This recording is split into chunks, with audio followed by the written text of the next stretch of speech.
Hey everyone. Just waiting a second. Hey everyone. Hi. It is Wednesday, right? No, Thursday. It's Thursday, June 11th. Thursday, June 11th, 2020. I can't believe it's June. Just giving it a second for some folks to come on in. This video is brought to us by our friends at BioTrust.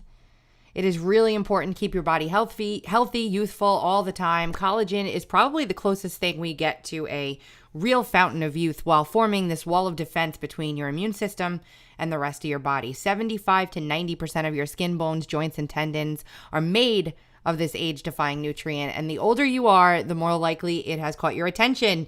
Many experts now agree that consuming collagen is as crucial as it gets to revitalize how you look and feel. And I have been using this.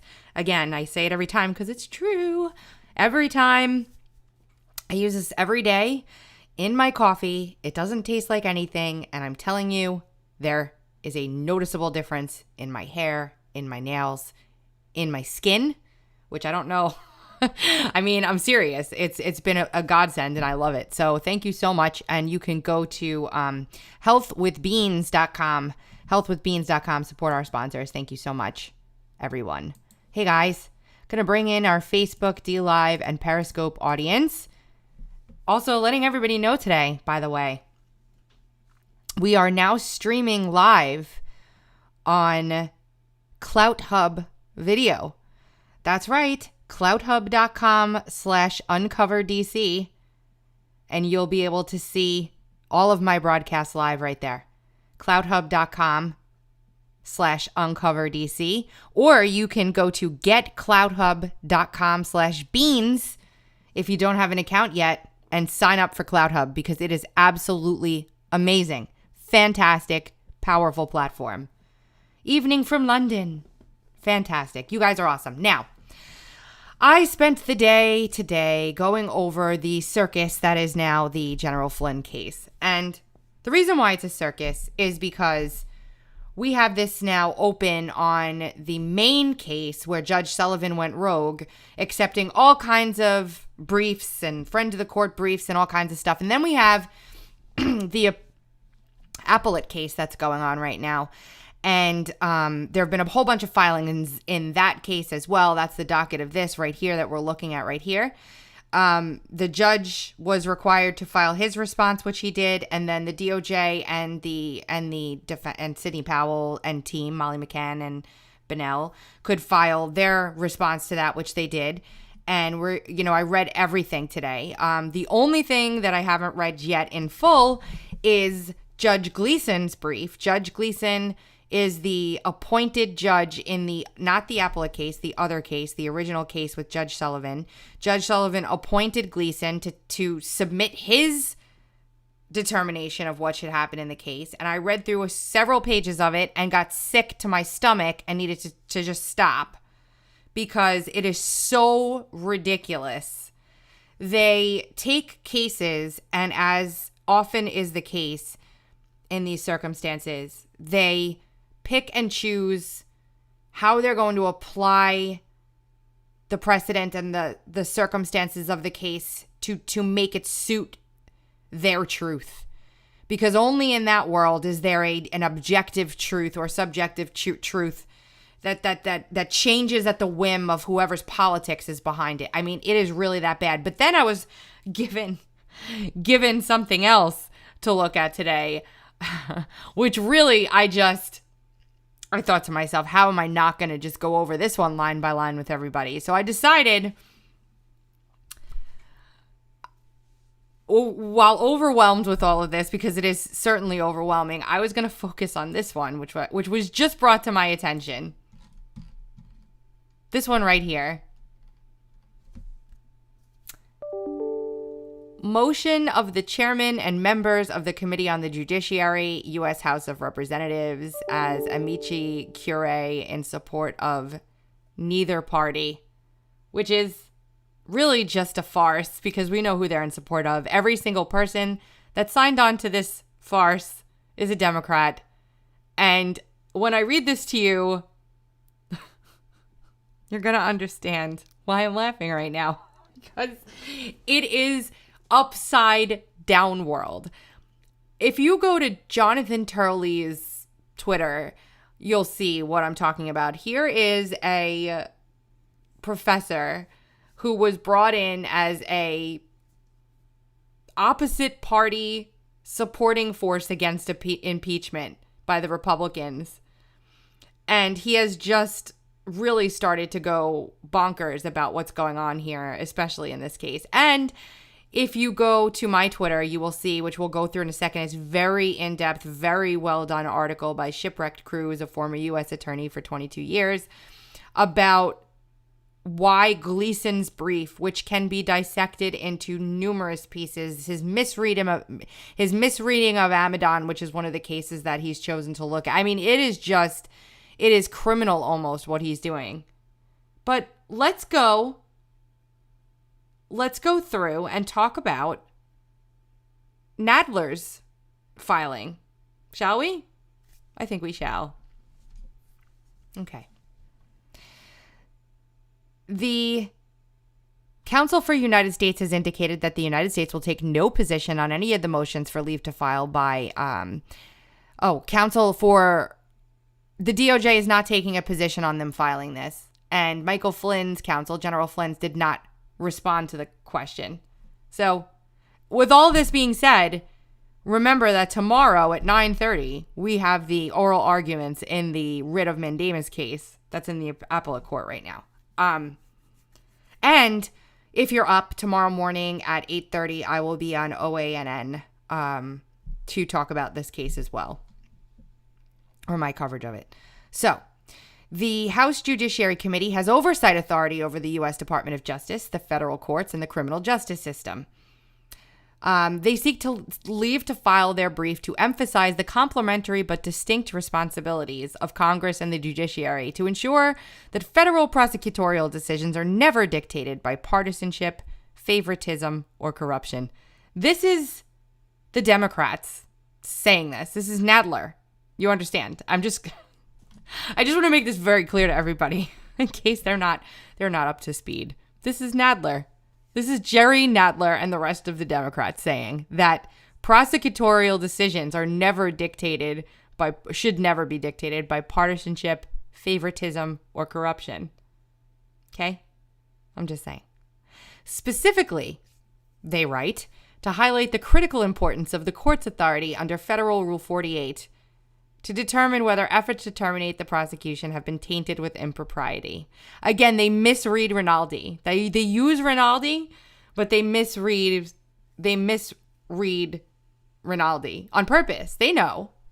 When the president and his attorney general intervene, the president had nothing to do with this, over the objection of career prosecutors to stop a federal judge from sentencing the president's close political ally for committing a serious crime.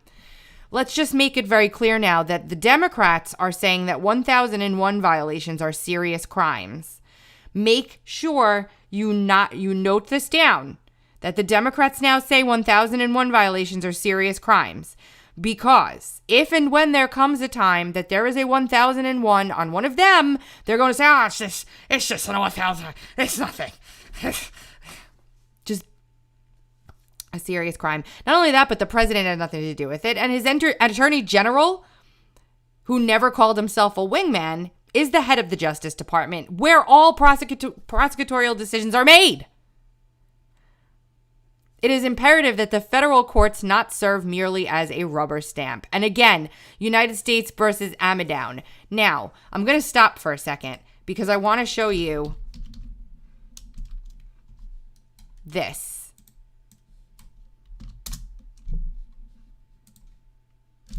This is the article that I was talking to you about, where Shipwrecked Crew goes through U.S. versus Amadon. U.S. versus Amadon, now that I've read this, is a completely different case, and it doesn't really apply so much in this case. What it meant was this. There was a guy who hired somebody to kill to sexually assault and rob, it was to kidnap and sexually assault his wife in order to get her to withdraw money from their a bank account that had her name on it.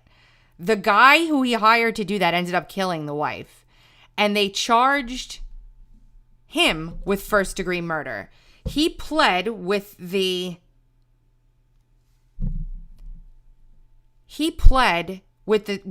prosecutors, and then they reduced that charge to second degree instead of first-degree murder. That caused the judge in that case to say, I'm not on board with that. You can't do that. The facts in this case are different.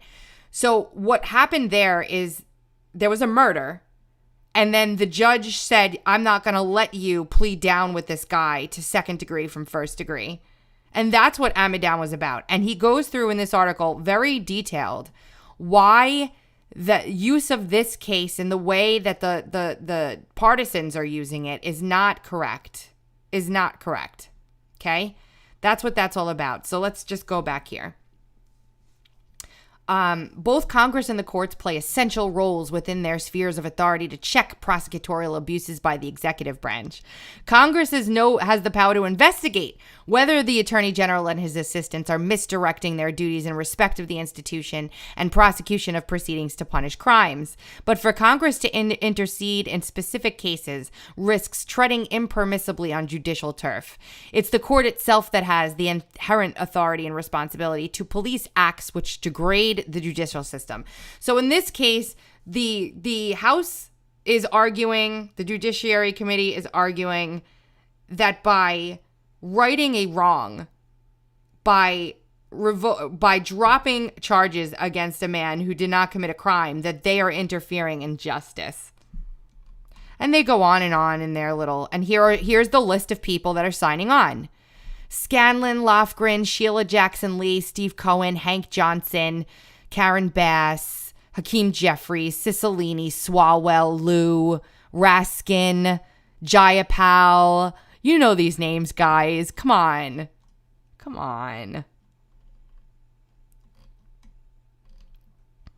Here we go.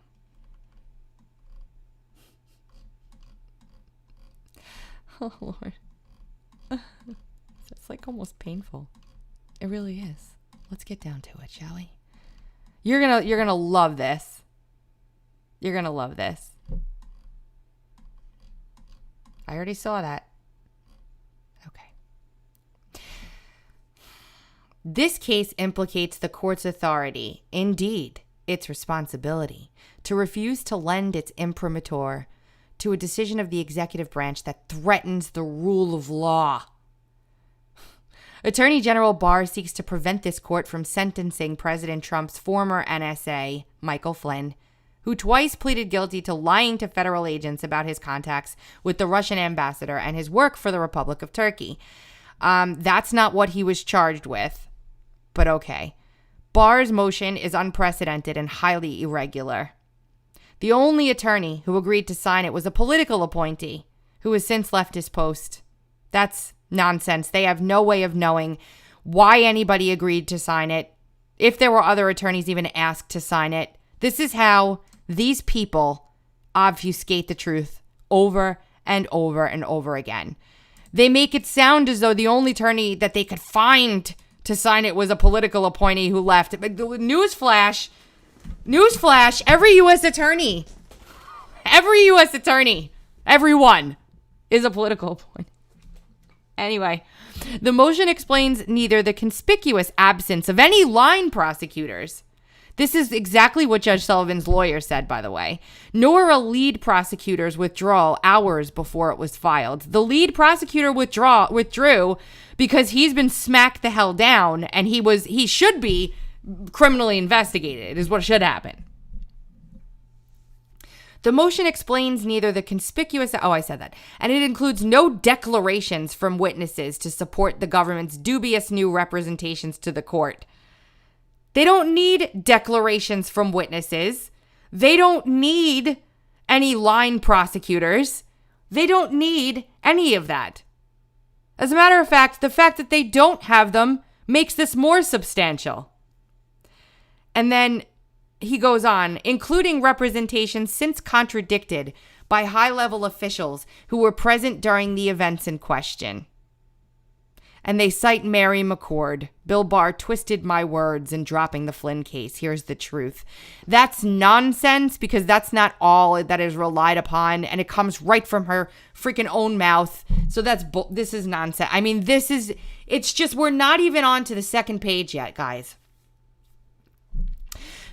Few things are more corrosive to the rule of law and the public's confidence in the criminal justice system than the injection of partisanship, favoritism, or corruption into prosecutorial decisions.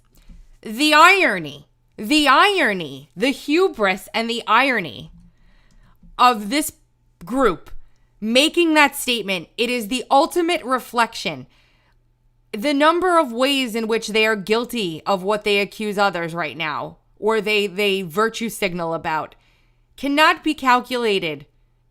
It needs to be, you don't have enough room to, I'm going to read it again. Few things are more corrosive to the rule of law and the public's confidence in the criminal justice system than the injection of partisanship, favoritism, or corruption into prosecutorial decisions, which is the exact reason why these prosecutors charged General Flynn at all.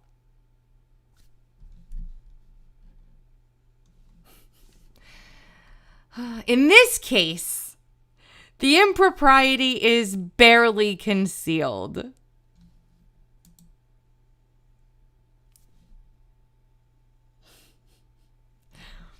I don't know about you guys, but I spend a lot of time doing this.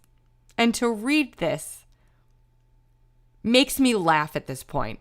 I've stopped getting infuriatingly angry, and I started laughing because we are in upside down world where up is down and down is up and left is right and right is left.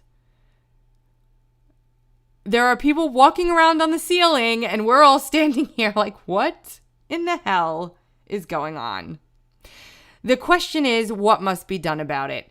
Both Congress and the courts play essential roles within their spheres of authority to check such abuses by the executive branch.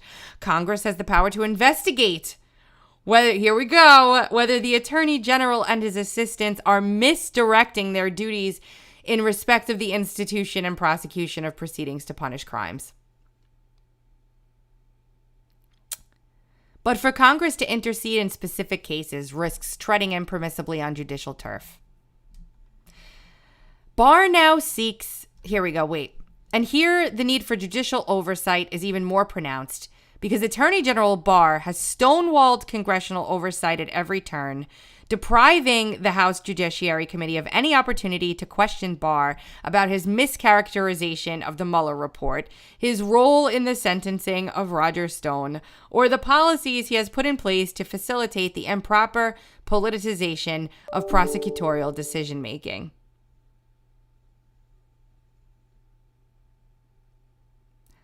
This is laughable. These people are shameful, and they know it. I don't think they can even, wherever they're going when this is all done, I do not even want to experience a moment of it. Because this level of abject evil is not often seen. Barr now seeks to stonewall this court too, arguing that this court lacks discretion to do anything except lend its rubber stamp to his decision to seek dismissal. But Barr's decision does not relieve this court of the performance of the judicial function. They go into Amadown. They talk about why Rule 48 guides that the judge has every right to do this. And we've gone all over at length on this channel why it is that stuff is just not legit. Congress and the Supreme Court, through Rules Enabling Act, empowered this court to thwart the executive branch corruption on favoritism, preserving the essential judicial function of protecting the public interest in the even-handed administration of criminal justice. I want everybody to remember this. Remember what these people are saying. Because I'm telling you now, Karma is going to come home to roost very soon. Very soon. Because Flynn has already twice pleaded guilty, moreover, this case falls squarely within the judiciary's traditional authority over sentencing and requires no judicial second-guessing of the executive's initial charging decisions. And they misread and misuse Fokker services, which we went over. So what they're basically saying here is, sorry, General Flynn, you're screwed. You don't get to be innocent of this. You have to go to jail for a crime you didn't commit because you pled guilty to it, and you can't revoke your plea ever. Once you plead guilty, you are stuck. The key is thrown away, the lock is finished, and you're done. And that is just not the way it works. And nor do I think that the party here that is supposedly so much about criminal justice reform wants to start wantonly giving judges the right to just completely ignore what prosecutors do. I mean, seriously, think about that for a second.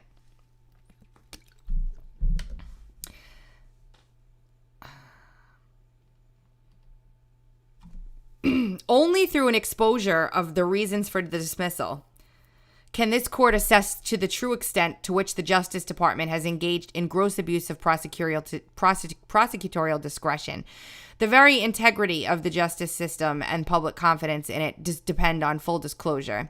Here's the argument. That was just the intro. I hope you guys have coffee. Attorney General Barr's obstruction of the House Judiciary Committee's oversight underscores the need for this court's careful scrutiny.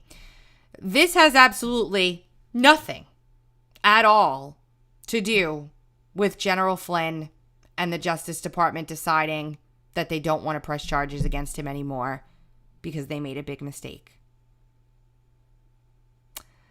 The government has recently suggested that any remedy for prosecutorial abuses in this case must lie with Congress rather than this court. To the contrary, Congress and the Supreme Court have assigned this court, via the Rules Enabling Act and the Federal and 48, the role of guarding against abuse of prosecutorial discretion, specifically to prevent abuse of the uncontrolled power of dismissal previously enjoyed by prosecutors. Again, Amadown is misread. The need for this court to play that critical role in this case is only highlighted by Barr's obstruction at every turn of efforts by the House Judiciary Committee to conduct oversight of Barr's disturbing pattern of political interference in criminal investigations and prosecutions involving the president's close political allies.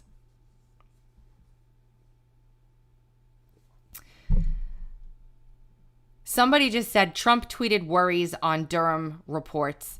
The other day, Attorney General Barr told us flat out that Durham wasn't really looking to write a report at all. Anything the president says about Durham at this point, don't take it in any way, shape, or form, because he's got to distance himself and express disdain about it to distance himself. So I'm not really worried about that very much at all. The House Judiciary Committee has broad oversight authority over the Attorney General, the U.S. Department of Justice, and the criminal justice system. Article 1 of the Constitution vests all legislative powers in the Congress and grants each House of Congress the authority to determine the rules of its proceedings. And then they go on to talk about how they go into criminal law enforcement. As a standing committee, the Judiciary Committee also has general oversight responsibilities, including the responsibility to oversee the organization and operation of federal agencies within its jurisdiction. The committee's mandate includes the power to investigate whether the Justice Department's functions are being properly discharged or neglected or misdirected, and whether the AG and his assistants are performing or neglecting their duties in respect of the institution and prosecution of proceedings to punish crimes and enforce appropriate remedies against the wrongdoers. Oversight, including the authority to probe into departments of the federal government to expose corruption, is an important check upon executive authority. The power to investigate is an integral part of the legislative process, and it is inherent in the power to make laws because a legislative body can't legislate wisely or effectively in the absence of information. Amen. That's why we've been asking for transparency for so long. Congress's investigative authority encompasses inquiries concerning the administration of existing laws, blah, blah, blah. The Judiciary Committee, therefore, has the authority to investigate administration of the DOJ. Attorney General Barr's pattern of interfering in cases involving President Trump's friends and allies raises troubling questions about improper political interference in criminal cases, rendering the committee's oversight functions all the more essential here. Good, then perform oversight, numbnuts. Even-handed administration of justice is essential to the rule of law, and our democracy rests in no small part on our faith in the ability of the criminal justice system to separate those who are guilty from those who are not. In evaluating the department's decision to seek dismissal, it's important to observe the divide between AG Barr and career staff at the DOJ.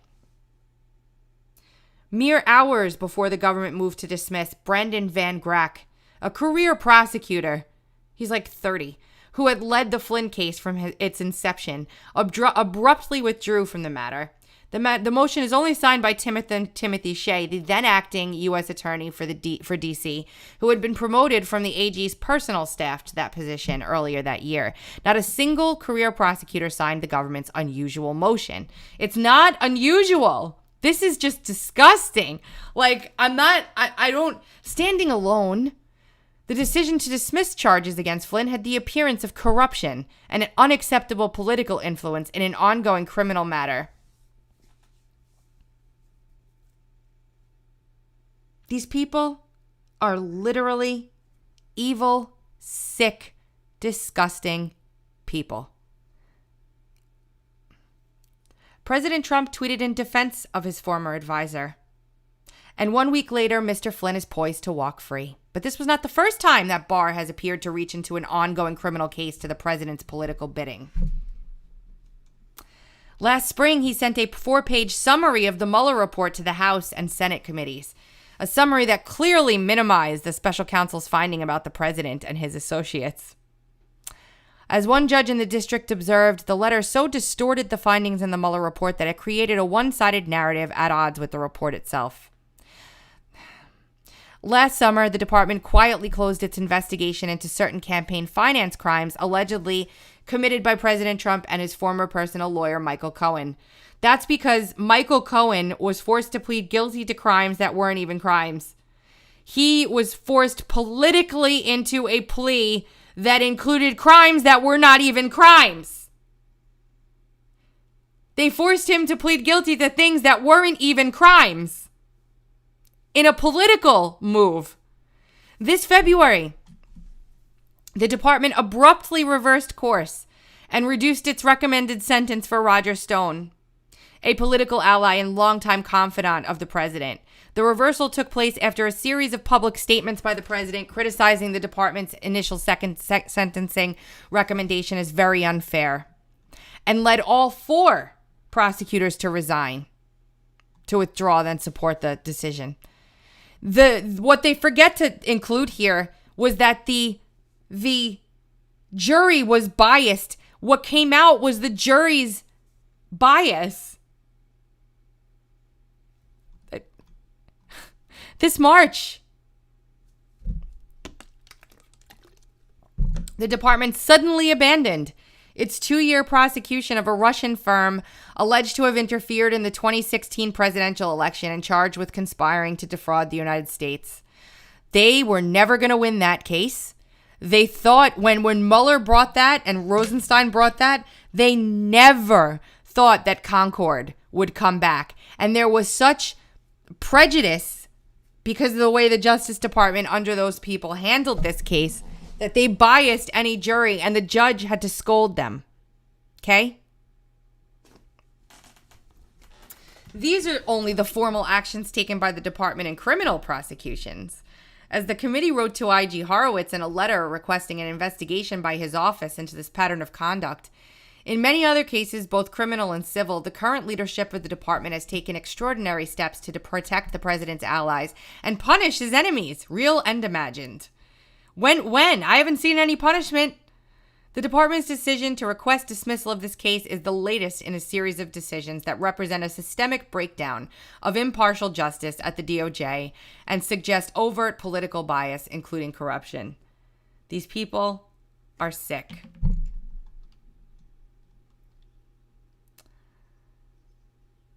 Then they go on to lie about why Attorney General Barr decided not to testify in front of the committee.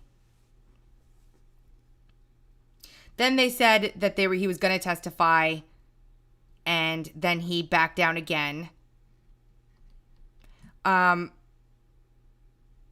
they're saying here that the committee really doesn't have any legal authority or any authority at ever, and really shouldn't insert itself into the judicial branch, but they're doing it anyway.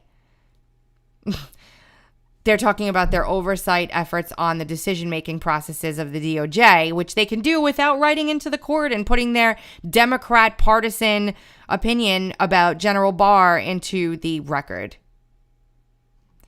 Nadler has introduced legislation to cut $50 million from the DOJ, which funds the AG's personal office. In response to him not sitting in front of this politicized committee. In short, the rule of law is threatened by the behavior of Barr's Justice Department.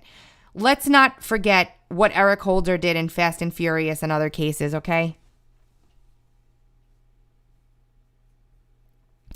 Federal courts possess inherent supervisory authority over the administration of criminal justice to ensure the integrity of the system.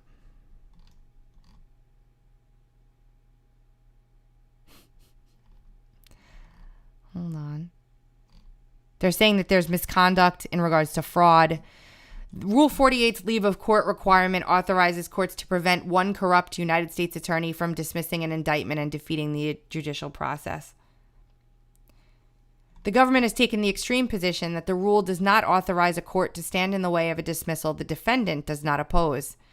That interpretation is contrary to text, history, and purpose of Rule 48. That's debatable.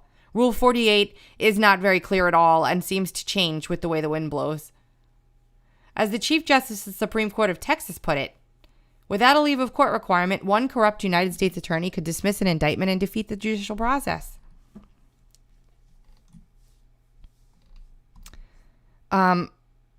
Here we go. Wait, hold on. There was one more part I wanted to read to you. It's all bull.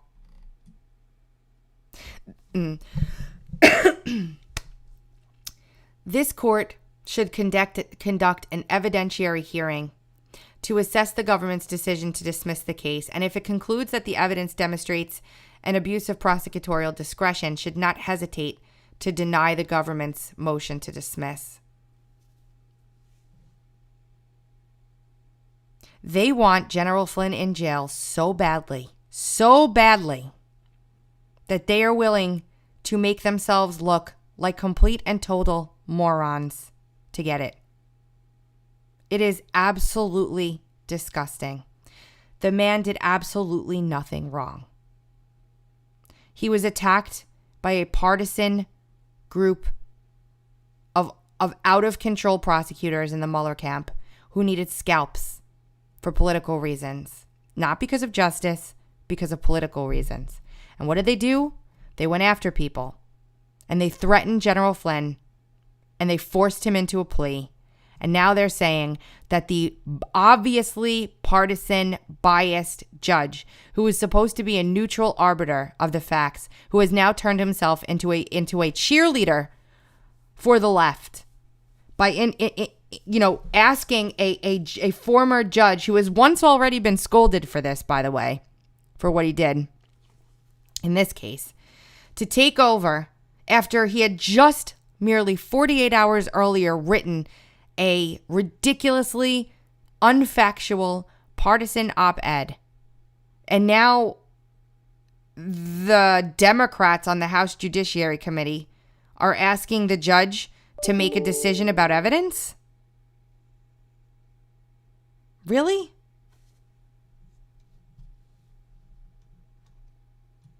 The dramatic circumstances surrounding the government's motion bear repeating. In November 2017, Flynn waived indictment and pleaded guilty to one count of making materially false statements to the FBI. Flynn attested under penalty of perjury to making 3 sets of materially false statements. They go through. First was falsely stating that he did not ask Russia's ambassador to the United States to refrain from escalating the situation in response to sanctions that the United States had imposed against Russia, which he didn't, now that we have the transcript. Second, Flynn stipulated that in the same conversation, he made additional false statements about calls he made to Russia and several other countries regarding a resolution submitted by Egypt to the United Nations Security Council. Third, he attested to making material false statements and omissions in multiple documents filed with the Department of Justice pursuant to the FARA, which that's not included, I don't believe. As the government itself has recognized, Flynn reiterated that he did not take issue with the government's description of his conduct over a year after his initial guilty plea.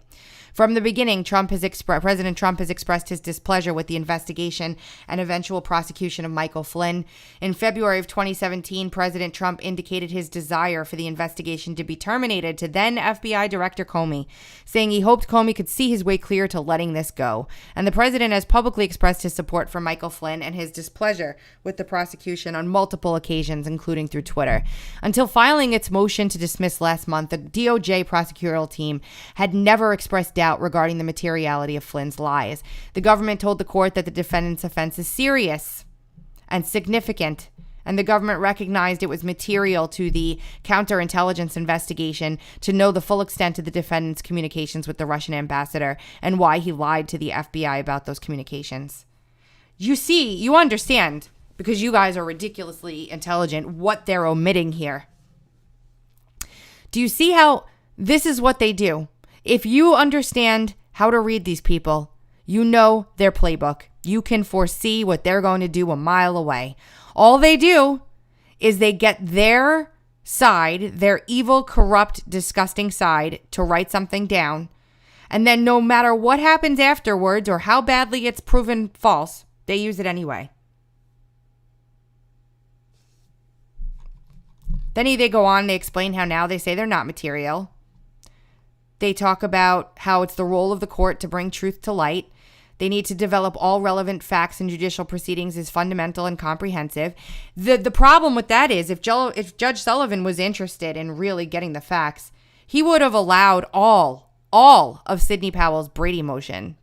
All of it. Every single one would have been allowed. All of them. Conclusion. At a minimum, the court should exercise its authority under Federal Rule of Criminal Procedure 48 to conduct an evidentiary hearing to assess the government's reasons for seeking to dismiss the prosecution. Following that hearing, if the court determines that it's appropriate to do so, it should deny the government's motion to dismiss and proceed to sentencing.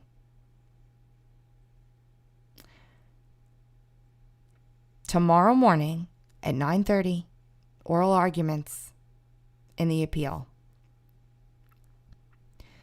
If those three judges do not rule in favor of the writ of mandamus, we no longer have a justice system in this country.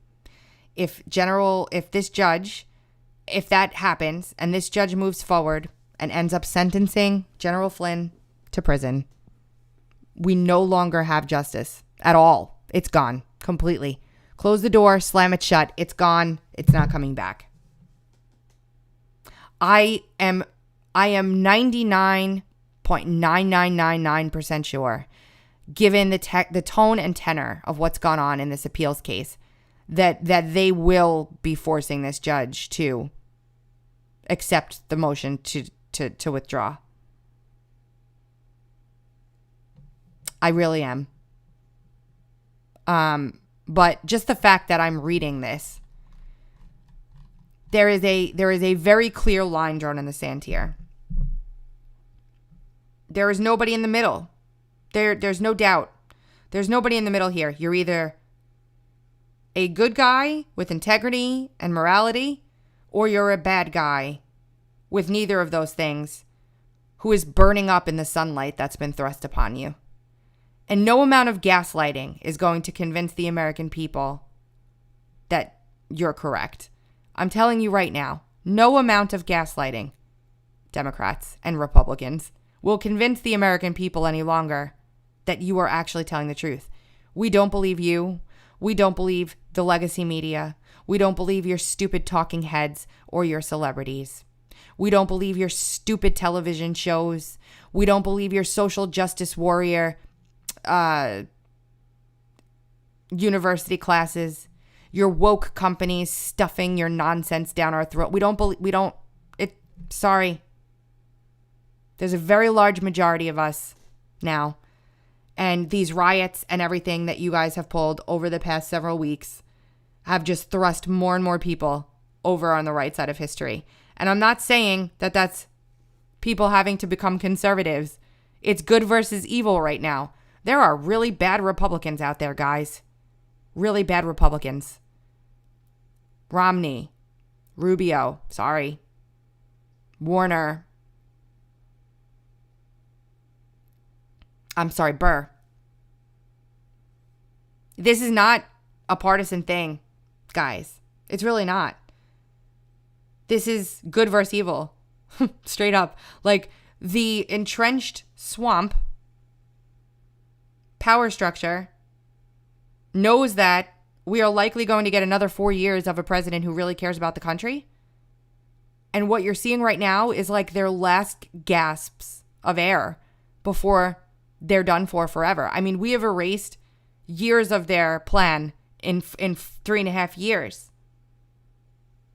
It's not a Republican Democrat thing, guys. It's not. I'm sorry. It's not. There are some really bad Republicans out there. Now, there are no good Democrats, but there are some really bad Republicans. And I did an interview it might have just actually, hold on. Let me see something real quick where I talk about this specifically. It was on at 4:10. Let me see if I can rewind it.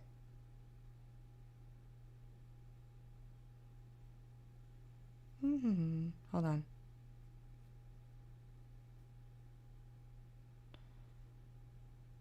Bear with me a second. Because it was really good. It's like what I talked about on this interview. I have to download the app. Never mind. Anyway, I basically said, it's very clear right now what's going on here. We have former military generals that have stepped out and have spoken up against. I mean, it's all insane. It's all insane. Molly McCann just tweeted. Molly McCann's on Sidney Powell's team. The DC, let me just go there. I need that up.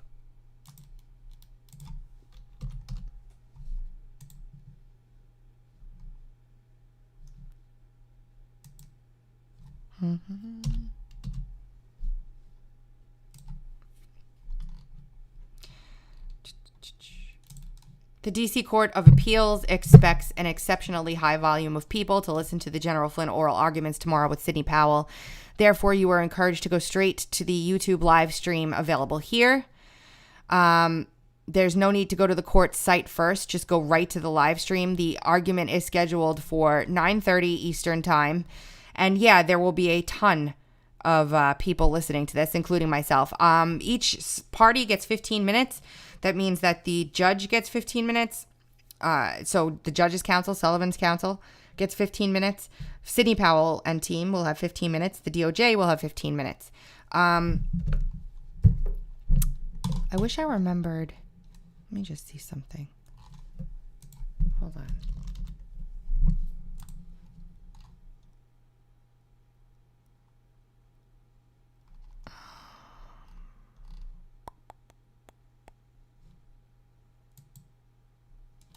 They also denied there were not a lot of briefs filed against General Flynn. There were just a few, and there were mostly 4.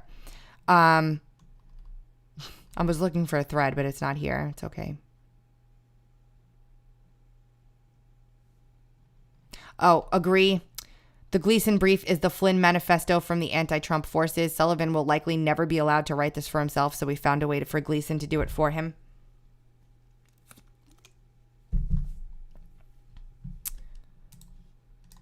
I also want to show you something.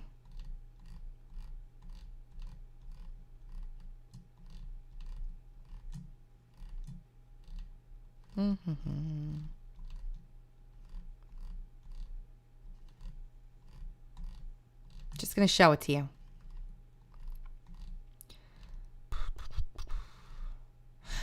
hold. This guy actually, in talking about Gleason's filing, posted a unicorn crapping out a rainbow. I mean, this is what planet these people are living in. I'm just looking for something. I'm sorry, guys. I didn't mean to do this to you.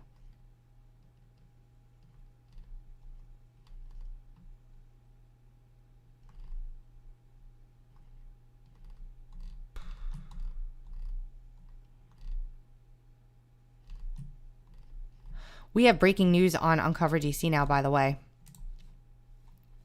Okay.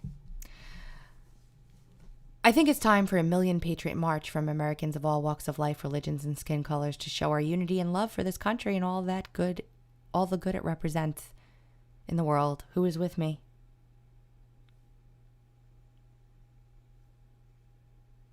I think it's time for a Million Patriot March from all Americans of all walks of life, religions, skin colors, to show our unity and love for the country and all the good it represents in the world.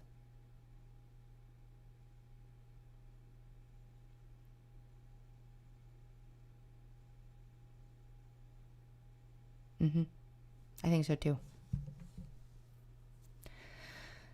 Thank you guys so much for listening. I will obviously be covering this tomorrow morning. If you can, tune into OANN at 8:30.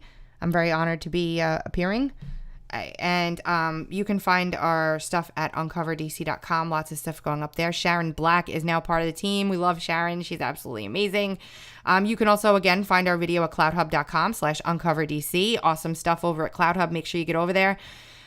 Sorry about the not covering everything today on this case. It's just that there are things popping up left and right, docket. I had to go over this house stuff for you guys. I just had to do it. If you'd like to support the work I do, you can find me at Patreon, patreon.com/TracyBeans with a Z, or Subscribestar, subscribestar.com. And PayPal is available as well. It keeps me going. It feeds my children. I appreciate you guys so much for being around. And I will talk to you very soon. Probably tomorrow on the podcast and after. Talk to you soon.